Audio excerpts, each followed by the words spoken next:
మేమైతే తప్పిపోయిన కడల వచ్చాం ఫ్రెండ్స్. ఈ పూట తప్పిపోయిన కడల బతకడానికి వచ్చాం ఫ్రెండ్స్. బాయ్.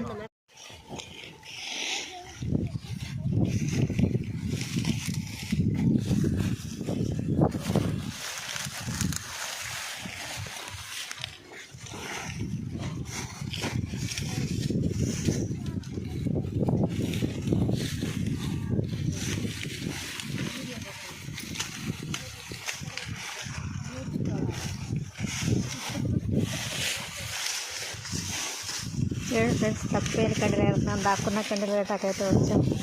ఈరోజు చాలా మంది వచ్చాం. పనికి అయితే వచ్చాం. తప్పిపోయిన కండలు బస్తాలు ఉన్నాయి. ఒక మునుగుకి 25 మూటలు అయింది.